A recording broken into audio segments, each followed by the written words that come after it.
शास्त्रों में मौनी अमावस्या का विशेष महत्व है। इस अमावस्या के दिन स्नान और दान का बहुत ही महत्व होता है।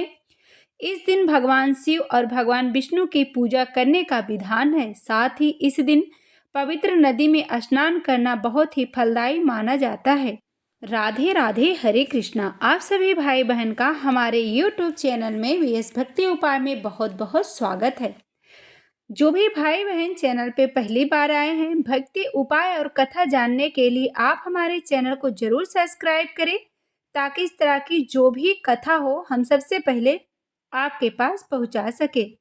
आज आपको इस छोटे से वीडियो के माध्यम से प्राप्त होने वाला है मौनी अमावस्या की व्रत कथा। मौनी अमावस्या का बहुत ही खास महत्व होता है।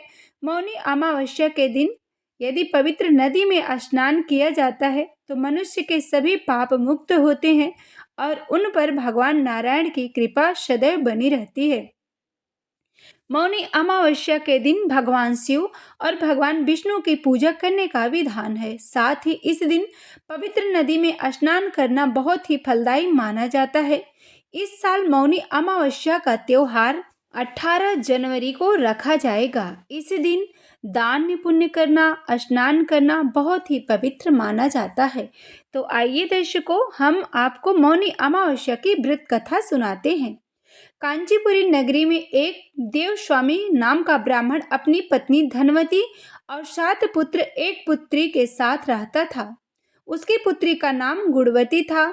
ब्राह्मण में अपने 7 बेटों की शादी कर अपनी पुत्री के लिए एक सबसे बड़े बेटे को वर तलाशने के लिए भेजा। दौरान किसी पंडित में उसकी पुत्री की जन्म कुंडली देखी और उसके बारे में ऐसी बात बताई जिसे सुनकर सब चौंक गए।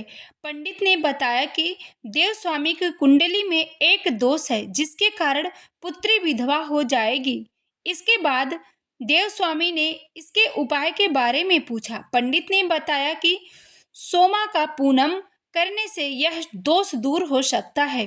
पंडित ने सोमा के बारे में बताया कि एक धोबिन है और सिंघल द्वीप में रहती है। उसे जैसे तैसे प्रसन्न करके यहाँ लेकर आओ। इसके बाद देवस्वामी का सबसे छोटा पुत्र अपनी बहन को साथ लेकर सिंघल द्वीप जाने के लिए सागर तट पर गया। दोनों सागर पार करने की चिंता पर कर एक पेड़ के नीचे बैठ गए। जिस पेड़ के नीचे वह बैठे थे, उस पेड़ पर एक गिद्ध का घोंसला था और उसमें गिद्ध का परिवार रहता था। गिद्ध के बच्चे दोनों की बातें ध्यान से सुन रहे थे। जब शाम को घोंसले में उन बच्चों की माँ पहुंची तो उन्होंने भोजन नहीं किया था।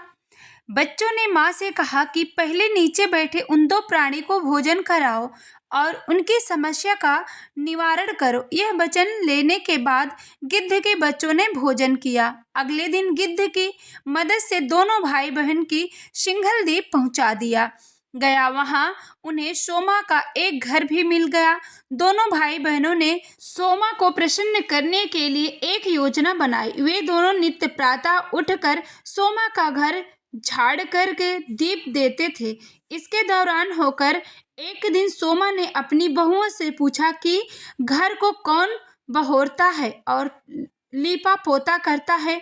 सोमा की झूठी प्रशंसा पाने के लिए उनकी बहुओं ने कहा, हमारे अलावा यह काम कौन करता है। लेकिन सोमा को इस बात का विश्वास नहीं हुआ और उसने अपने मन में ऐसा करने वाले को खोजने की कसम खाई।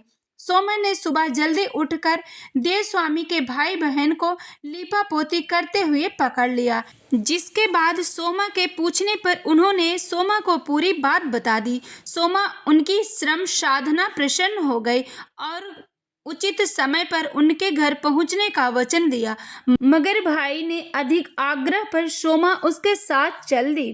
घर से चलते समय सोमा ने अपनी बहुओं से कहा कि मेरी अनुपस्थिति में किसी का देहांत हो जाए तो उनका शरीर नष्ट मत करना और मेरा इंतजार करना। यह समझाने के बाद सोमा कांचीपुरी पहुंच गई। दूसरे दिन गुणवती के विवाह का कार्यक्रम तय हो गया। सप्तपदी होते ही उसका पति मर गया।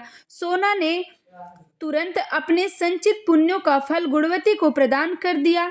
इसके बाद गुणवती ने भगवान विष्णु की पूजा कर पीपल के पेड़ की 108 परिक्रमा की, जिसके बाद गुणवती का पति जीवित हो उठा। सोमा उन्हें सौभाग्यवती का आशीर्वाद देकर अपने घर लौट गई। उधर गुणवती को पुण्य फल देने के बाद सोमा के पुत्र जमाता तथा पति की मृत्यु हो गई। सोमा ने पुण्य फल संचित करने के लिए मार्ग में अथुपत पीपल के वृक्ष की छाया में विष्णु जी का पूजन करके 108 परिक्रमा की। इसके बाद परिवार के मृतक जन जीवित हो गए। इसलिए जो भी व्यक्ति अमावस्या के दिन पीपल के वृक्ष की पूजन करते हैं, उनकी सभी मनोकामना पूरी होती है। उनके घर में सुख शांति समृद्धि बनी रहती है। तो जो भी भाई बहन चैनल पे पहली बार आए हैं, आप चैनल को ज़रूर सब्सक्राइब करें। वीडियो अच्छी लगे तो लाइक करें और इस वीडियो को ज़्यादा से ज़्यादा शेयर करें।